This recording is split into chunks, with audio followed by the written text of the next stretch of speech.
Montana Territory, Gallatin Valley, October 1889. In the root cellar beneath the log house, widow Eleanor Markham is portioning nearly 200 pounds of freshly slaughtered pork. The mountain region's erratic temperature swings, dropping below freezing at night, then rising with damp warmth from the ground during the day, cause the meat to repeatedly go through cycles of wet freeze-thaw, with the surface expanding and contracting unevenly, the fat releasing moisture only to reabsorb it, creating ideal conditions for bacterial growth within just a few weeks. As she works, she calculates mentally. If the weather repeats last year's pattern, by February half of this meat will be spoiled, just like that terrible spring when the whole family survived on cornmeal because the entire batch in the cellar went moldy and rotten at once. That memory returns like a survival warning. In her mind, echoes her husband's last words before he died in the bitter cold storm of 1887. If you want to keep meat through the winter, you have to get it up where the air is drier and more stable than the ground. She knows he was talking about a simple principle. The farther from the ground, the lower the humidity, the more even the temperature range, the harder it is for bacteria to thrive. When she steps out into the yard, the wind blowing long and dry from the Bridger Range feels steady as clockwork. That's the airflow the meat needs, not the trapped dampness in the cellar. From that pure physical reasoning, a clear idea takes shape. Build a tall tower to hang the meat in the wind, where the temperature range is narrower, evaporation more consistent, and bacterial populations naturally suppressed. No one in Gallatin Valley has ever tried this, but Eleanor understands.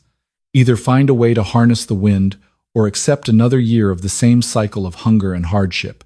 Eleanor shares her idea for a meat-hanging tower with two neighboring families one late fall morning in 1889, and the reaction comes faster than she expected.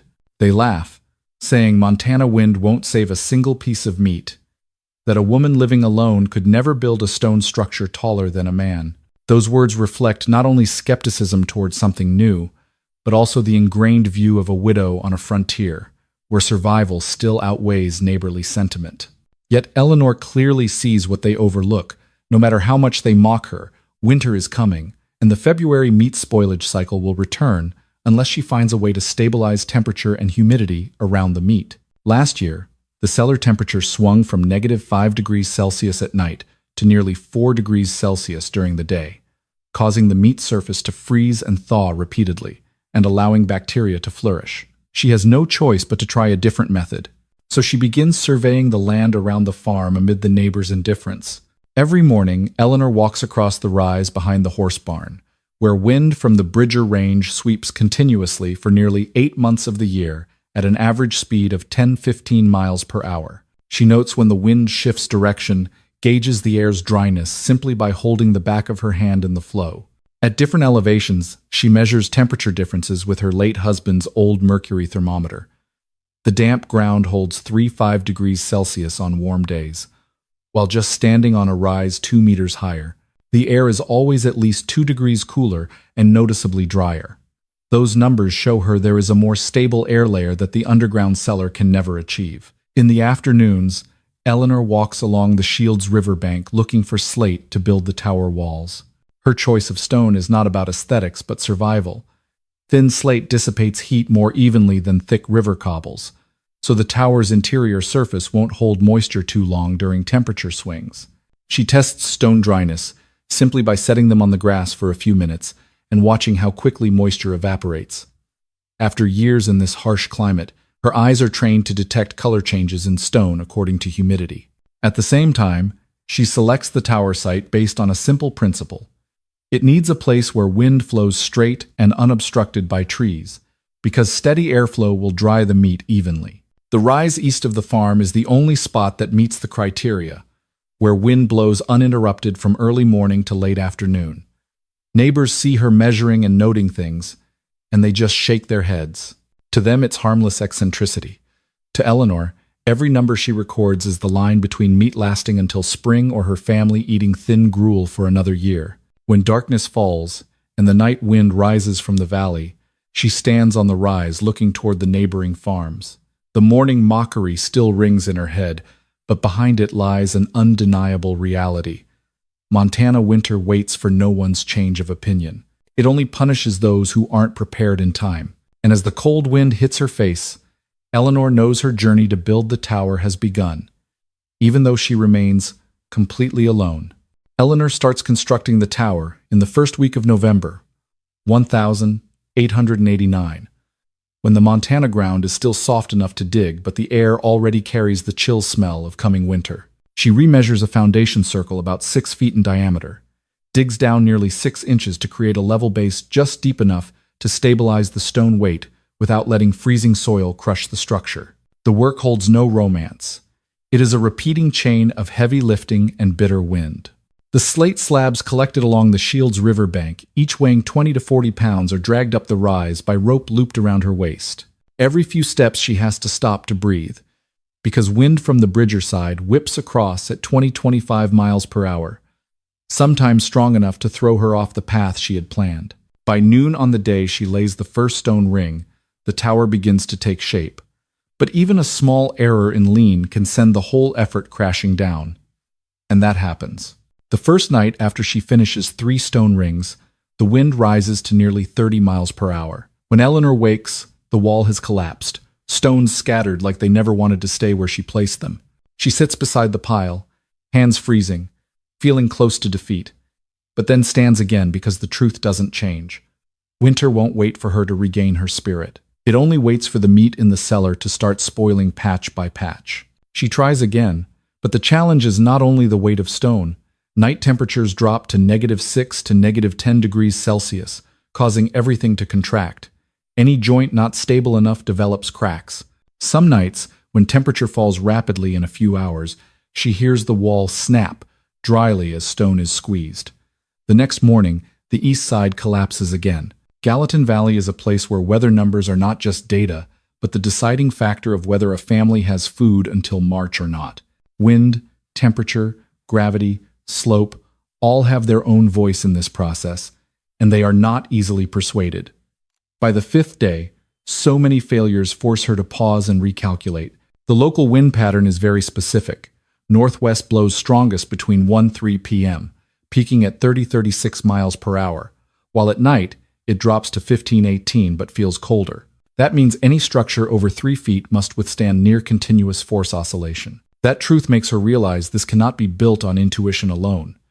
It demands a shape that invites wind to pass through instead of resisting it. That evening, while trying to rebuild a new stone ring, Eleanor suddenly hears an unusual sound. A black bear is wandering at the forest edge, perhaps drawn by the smell of freshly dug earth or the warmth from where she is working. It approaches, its heavy breath steaming in the frigid air, paws thudding on the ground. She backs away quickly, heart pounding, runs into the chicken coop, and bolts the door. In the dark, she hears the bear lightly claw the wood, the smell of earth and cold mixing together, making her realize what many in the region always understand.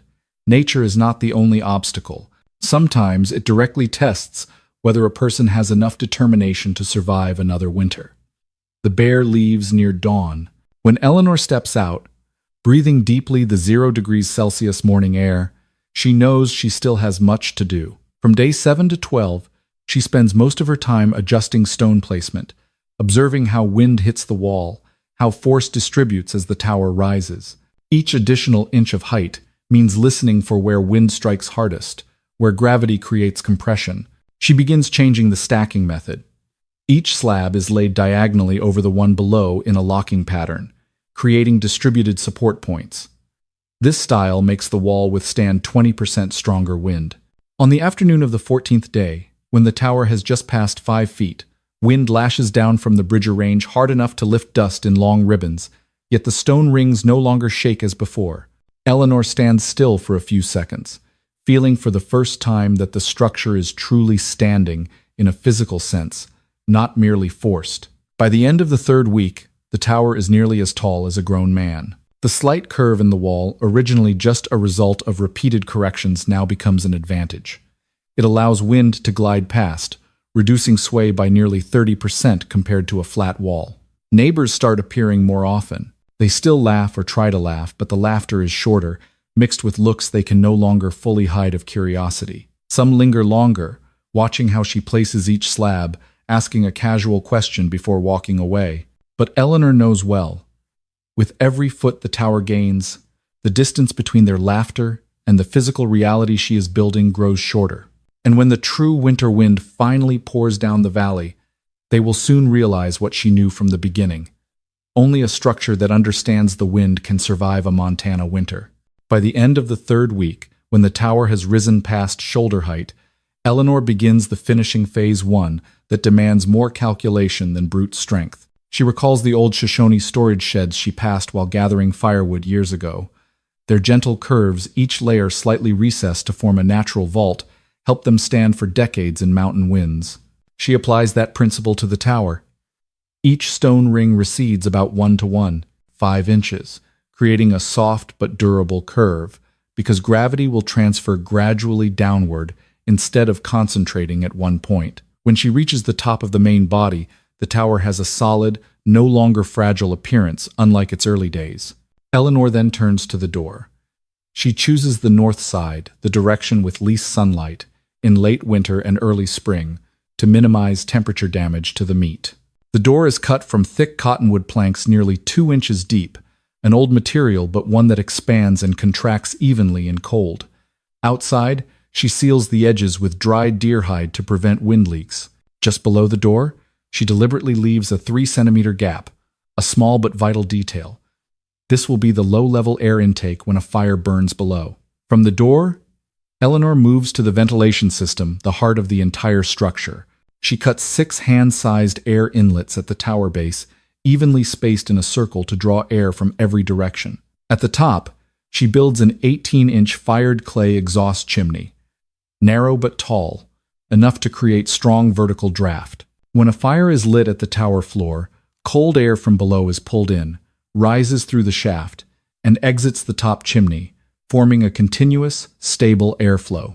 Cold smoke, therefore, does not accumulate, preventing hot smoke tainting that would ruin the meat. After the ventilation stabilizes, she reforges 12 iron hanging hooks from her husband's abandoned forge.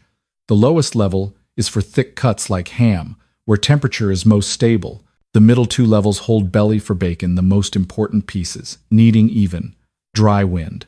The top level is for sausages and smaller, lighter cuts. The rotating arrangement ensures wind passes evenly through every piece, leaving no dead air spots. When Eleanor hangs a few heavy test weights to check load bearing, the tower stands motionless, barely trembling even when afternoon wind exceeds 20 miles per hour. By now, the tower is fully functional, and its existence begins to draw attention throughout the valley. Children gather at the base of the rise, calling it the Widow's Monument, in tones half teasing, half awed. Men passing by toss sarcastic remarks. See if it lasts till Christmas. But some women, those who have lost meat in multiple consecutive winters, start lingering longer, looking more carefully, and quietly asking one another, what if she's right? The tower stands stark under the afternoon light, both strange and defiant, and for the first time in many weeks, Eleanor clearly feels that what she is doing has outgrown a mere personal experiment. It has become a question hanging over the community. Can a widow defy the harsh laws of a Montana winter? Butchering day arrives in the last week of November, when outdoor temperature hovers around -6 degrees Celsius, and every task feels twice as heavy because the cold cuts into skin. With no man to help, Eleanor has to ask 2 neighbor boys to hold the hog while she makes the fatal cut. Their 3 breaths steam white in the air, and the knife blade keeps frosting over, requiring constant wiping to stay sharp. After the nearly 240-pound hog lies still, she begins breaking down the meat in near 20 degrees Fahrenheit cold. Her hands so numb she must pause every few minutes to rub them against her apron for warmth. Sorting is done quickly because low temperature can make muscle tissue too rigid. She divides about 40 pounds of belly for bacon, 55 pounds of shoulder for long-term salting, 30 pounds of ribs for special meals, and the rest ground into sausage for the children. Each portion is weighed on a hanging scale, numbers recorded to calculate proper salt amounts. Once the meat is portioned, Eleanor moves to curing, a technique she learned from her mother in New England. She mixes coarse rock salt with dark brown sugar and ground black pepper, adding a little dried sage she saved from summer. But this year she decides to add a new element, a fine layer of cottonwood ash to draw surface moisture in the early stage and keep the meat drying more evenly. The salt mixture is thoroughly rubbed into every piece, ensuring no spot lacks the necessary protective layer to stop bacterial growth. After 2 hours of curing, Eleanor begins hanging the meat on the 3rd and 4th levels of the tower, where wind is steady but not too strong. Each belly piece is hooked through the fat cap, left to let gentle wind flow between the fibers. Within just a few hours, the fat begins to turn translucent, gleaming with a waxy sheen like beeswax, while the red meat gradually shifts to a wine-red hue, a sign that natural drying is proceeding correctly. As darkness falls, Eleanor lights a fire at the tower base with aspen wood, a type that produces light, cool smoke, enough to start the cold smoking phase without cooking the meat. Smoke drifts upward with the airflow, exiting the top chimney, creating steady circulation for hours. She sits beside the tower door from dusk until past midnight, occasionally rising to open or close the vent gap to adjust airflow, eyes never leaving the faint white smoke curling gently upward. Near midnight, the first mishap occurs. A sudden, strong northeast gust slams the tower, reversing the airflow. Instead of rising, smoke from the fire is blown downward, swirling into the lower level where she hung shoulder and sausage. Within minutes, she smells hot smoke, the sign that meat is being heat-tainted and could spoil if not handled immediately. In near -10 degrees Celsius cold, Eleanor rushes into the tower, unhooks the meat so fast her hands go numb, breath ragged.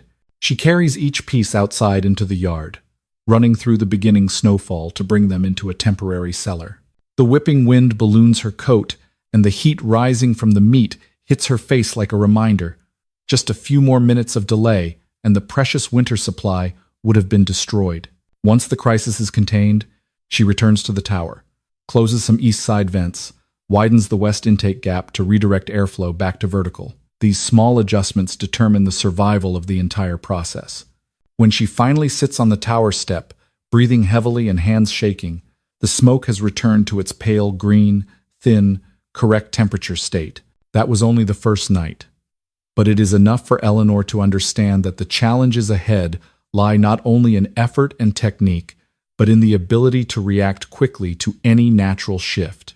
And she knows well, Montana winter always brings more changes than people expect. Over the next 10 days, Eleanor enters what she will later call the apprenticeship in darkness, a kind of learning that comes not from books, not from anyone's advice, but from the raw bodily sensation of fire, wind, and meat drying hour by hour.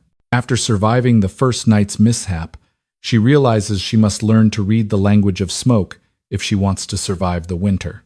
The next morning, she sits in front of the tower door and begins practicing smoke smelling, an ancient skill of wind-dried meat makers she had only heard about as a child. Green smoke carries a sweet, clear, light scent, meaning temperature is in the proper cold smoke range. Thick white smoke, heavy and damp smelling, signals moisture attacking the meat, slowing the drying. Yellowish smoke, sharp and eye-stinging, indicates the fire below is too hot and may cook the outer fat. 3 colors, 3 smells, 3 states she must recognize them in just a few breaths. Then she practices reading wind with her palm, holding her hand 2 inches from the vent, feeling the cold pulse pass through. Too strong, a wind dries the surface too fast and can cause cracking. Too weak lets smoke pool and create bitterness. This is the real frontier technique, and she begins mastering it through the persistence of someone with no retreat left. After understanding smoke and wind, she moves to adjusting the tower. Eleanor realizes airflow is not yet stable when mountain wind shifts direction. Pressure oscillates. She widens one base opening by exactly 1 finger joint, narrows the top chimney from 18 inches to about 15 to create better pressure differential. Then she rotates all the meat hooks to face the northwest wind, allowing airflow to penetrate each layer more evenly. She even experiments with firebox height, lowering it another 4 inches to reduce hot smoke pooling.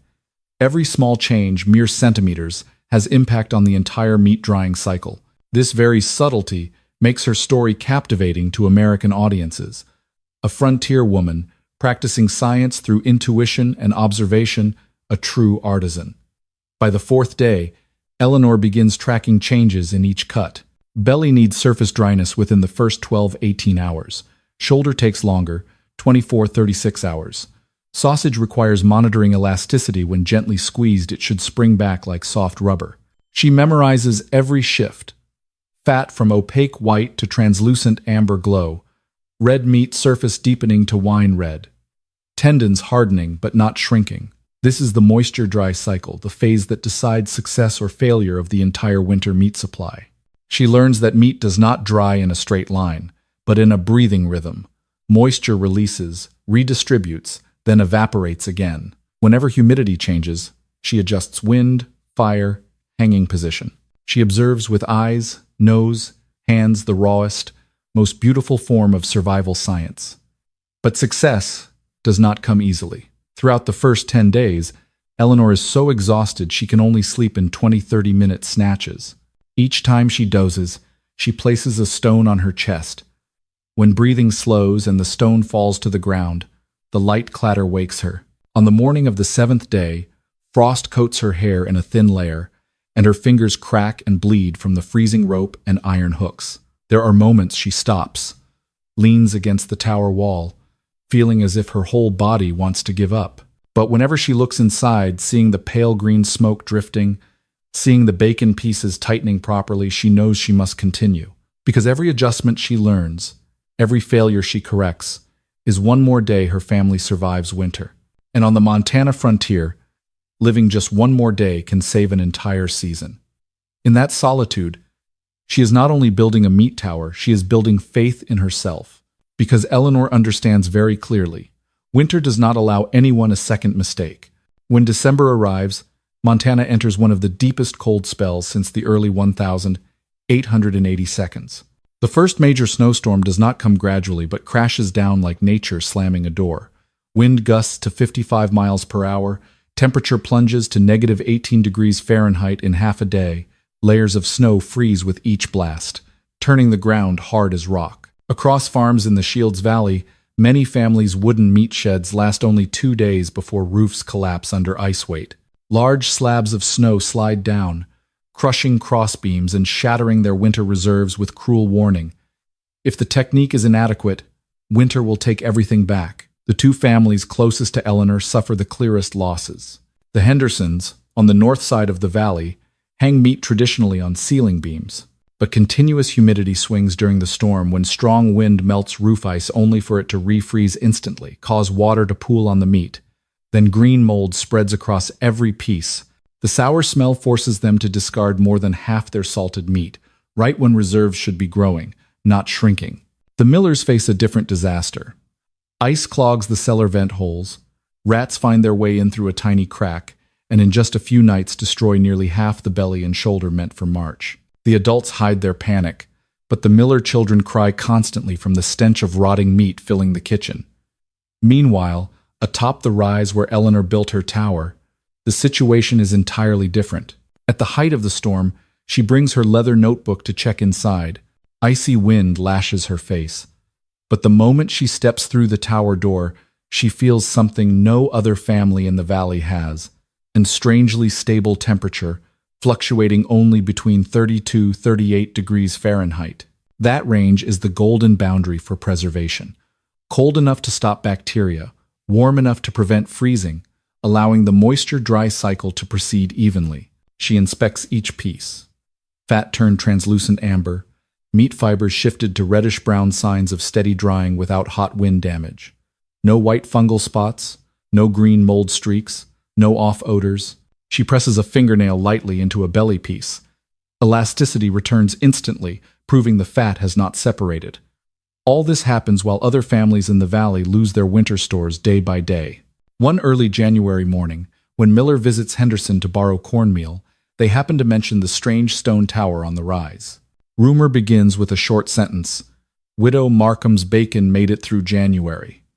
At first, everyone laughs, thinking it's a joke because almost no household still has intact meat past the second week of January in a winter this brutal. But then people start whispering more, each house adding a little to the story. They say the tower holds temperature well. They say she uses high wind. They say the meat inside looks better than when it was first hung. The talk spreads quickly along the Shields River, out to the coal mines near Livingston, then back through wagon trains. While children call it the Widow's Tower, and valley men pretend disbelief but still glance over, Eleanor chooses silence.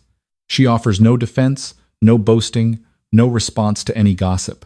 Every day she does one thing: open the tower, check temperature, record changes in each meat piece in her leather notebook, then close the door before the wind shifts again, because she knows winter is not over yet.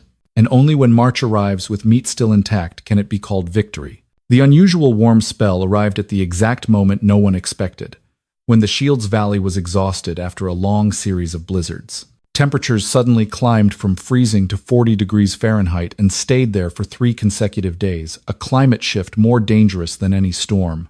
When the base temperature rose too quickly, the ice layers accumulated over weeks began to melt and refreeze repeatedly, causing air humidity to spike near saturation.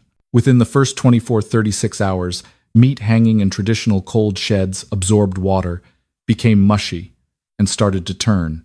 Previously firm bacon slabs dripped onto the dirt floor, while shoulder cuts developed, spreading black patches of rot. Many meat sheds accumulated water on the wooden beams overnight, causing hanging ropes to rot and meat to fall in chunks onto the cold mud. People had never witnessed moisture devastation this rapid, and it spread through every household like an invisible plague. The tragedy struck almost immediately. A young mother in the Southern Valley fainted in her kitchen after discovering her entire winter meat reserve spoiled, with her 3 small children already suffering severe protein deficiency since early winter. At another farm, the Jensen couple was forced to slaughter their only young calf to feed the family, even though everyone in the valley knew the decision meant losing their milk and draft power source for the coming year. Cries, pleas for help, and laments drifted through the log houses like thick fog. Among the most desperate was Caleb Harker, the man who had mocked Eleanor the most. He had laughed the loudest when he saw her hauling stones up the rise, and it was he who declared, "That meat tower won't last till Christmas." But on the morning in the middle of the warm spell, Caleb stood in front of his own meat shed, staring at belly cuts covered in spreading green mold, shoulder meat melting into strings, and a stench so foul his wife had to cover her face with a cloth before daring to enter. In less than 2 days, his entire winter reserve, nearly 260 pounds of meat, had completely disintegrated. Caleb collapsed into a chair like a man drained of all life. The pride that had always clung to him vanished, leaving only a man facing real hunger for the first time in his life. That afternoon, he appeared in front of Eleanor Markham's yard. No more arrogance, no more mocking laughter, just the posture of someone with no other choice left. He knocked on the door gently, in a way he had never done in his entire life. "Eleanor, if there's anything left in your tower that you can spare, I'm begging you." His voice was hoarse, choking at the end. Eleanor did not answer immediately. She simply put on her coat, led him up the rise where the damp wind still refused to leave the valley. Caleb followed behind, hands clenched in his gloves, eyes full of anxiety. When Eleanor opened the tower door, a rush of cool, dry air immediately poured out, the kind Caleb had not smelled in any meat shed during the 3 days of chaotic humidity. Inside, bacon hung in neat rows. Outer surfaces shifted to a stable reddish brown, fat translucent like amber, with no sign of rot, no damp mold, no black streaks. Caleb stepped closer, trembling hand lightly touching a belly piece. Elastic, dry, the sweet, warm scent of cold smoke. Nothing spoiled. Nothing compromised. Everything intact as before the warm spell arrived. He stood frozen, mouth open but no words came. The collapse in his eyes turned into something else, a completely new realization, as if the whole world had just shifted off its familiar foundation. In that moment, Caleb understood what the entire valley had been slow to grasp for months. Widow Markham was not crazy, not delusional, not defying nature. She had simply read nature more accurately than they had. And that very thing, without declaration, without challenge, made Caleb truly bow his head for the first time in his life. Because before him stood not just a meat tower safe after the moisture that devastated the whole valley, but proof that sometimes the survival of an entire community can begin from the most ridiculed idea. When the unusual warm spell ended and the cold returned, the people of Shields Valley entered a new phase. The phase of admitting they needed to learn the way Eleanor Markham had used to protect meat from both blizzards and the killing humidity of winter. Within just a few days after Caleb witnessed the bacon in the tower still perfect, 11 families had knocked on Widow Markham's door. No more mocking tones, no more contemptuous looks. They came with the humility of those who had lost too much. Eleanor turned no one away.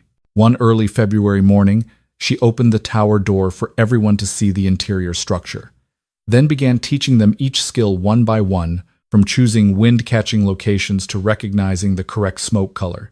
For those with stone, she guided them in building slate towers. For the poorer, she showed how to use round logs for framing and cover with earth for wind protection. And for families with only old whiskey barrels to spare, Eleanor helped them create smaller versions by cutting ventilation holes and establishing straight axial airflow, a simple model that still saved meat during unusual warm-cold swings. Many were amazed when she taught how to feel dryness with the hand. Place a fingertip on the meat surface and pull lightly. If the surface is dry but not flaking, correct. If slick and sticky, too moist. If rough like sandpaper, drying too fast. This was handcraft knowledge no book ever recorded, yet she passed it to each person like sharing winter warmth. The rumor spread so fast that within a week, the county engineer, a Gallatin district engineer, was sent to inspect the stone tower. He brought wind-measuring instruments previously used only for mine ventilation shafts. When he placed the device in the base vent and extended the probe up the tower shaft, the readings appeared immediately. Stable airflow of 0.5, 1.2 miles per hour, the ideal speed for maintaining chimney draft effect without drying meat too quickly. The engineer wrote in his notebook, "Natural convection flow is continuously maintained thanks to pressure differential and the curved stone wall design. The structure far surpasses traditional meat hanging methods." Those small, simple but scientific numbers, when spread, delighted American audiences of the time because they had never seen a structure built single-handedly by a woman operate with such precision. As the engineer left, he said a sentence the valley people would repeat for years. "This tower is not luck. It is physically correct." Understanding that the knowledge needed to be recorded, Eleanor began documenting her method. In the evenings after finishing her work, under the pale yellow oil lamp, she wrote line by line in pencil on thick paper, "The wind tower method." The 20-page document detailed how to lay the foundation, choose wind direction, mix salt, adjust smoke, recognize spoiled meat, and remedy issues when climate shifts.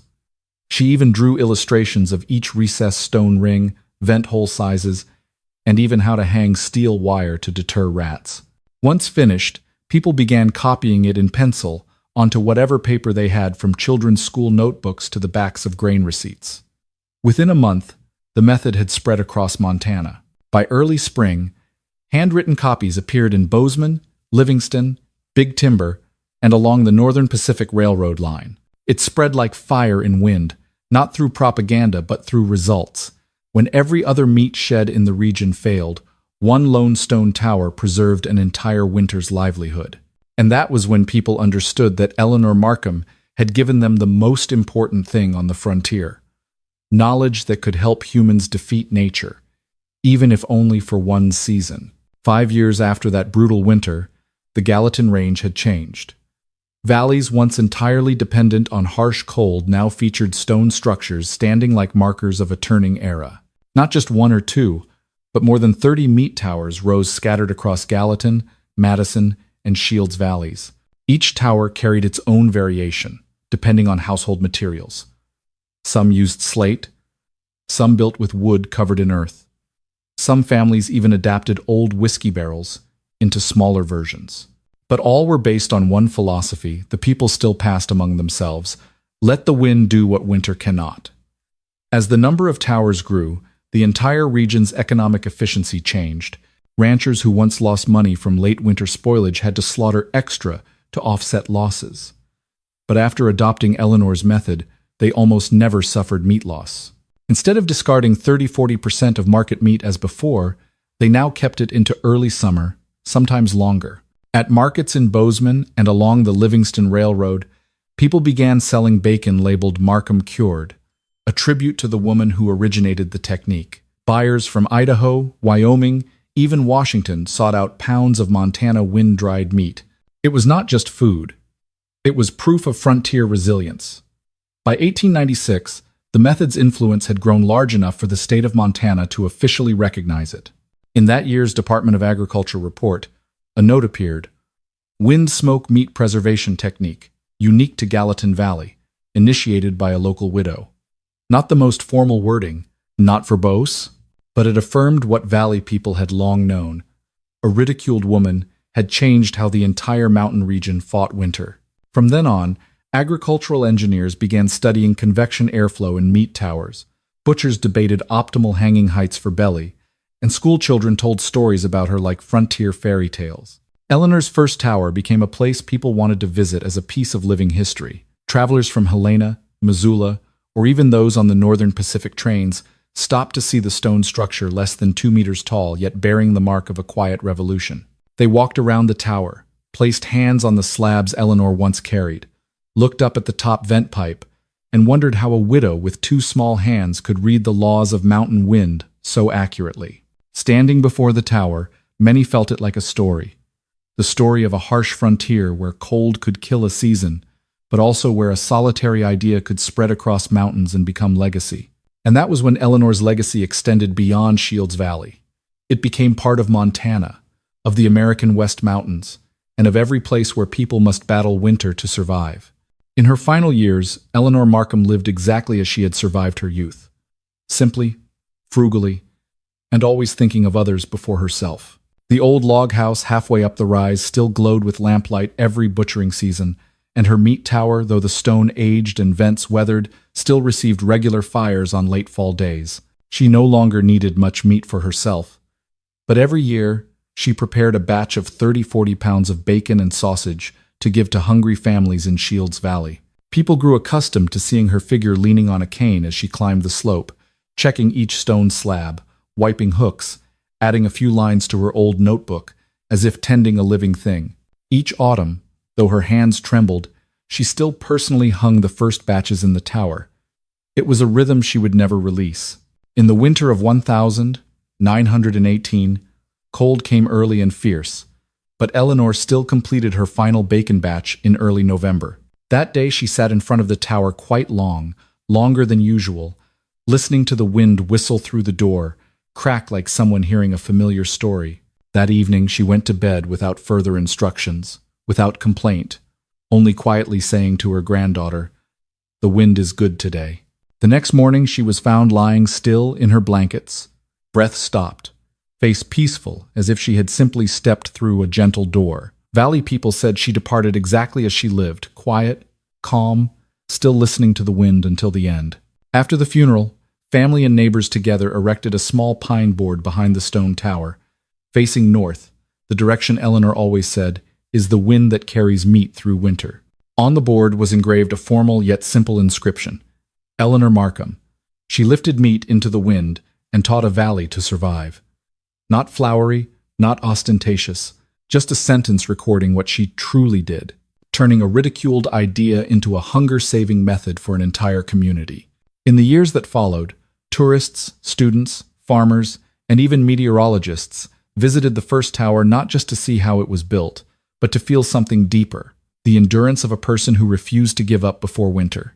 Many stood for a long time before the tower, placed hands on the cold stones, and thought about the woman who single-handedly wrestled with wind, smoke, and doubt to discover survival. When wind passed through the tower pipe, carrying a soft sound like breathing, people said it was as if Eleanor's footsteps could still be heard around the tower, light and steady, as when she was alive. And the closing words of her story passed down through generations, repeated whenever Montana people entered a new winter.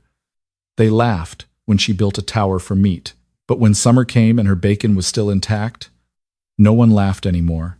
This is not just a lesson in technique or survival. It is proof that some ideas only become true when the world around them collapses, and that some people, though ridiculed, see ahead what an entire community pays dearly to recognize. Widow Markham's meat tower still stands there as a reminder that all survival begins with the courage of one first idea. If you enjoy inspiring survival stories like this, please subscribe to the channel so you don't miss the next journey. Thank you for watching, and see you in the next stories.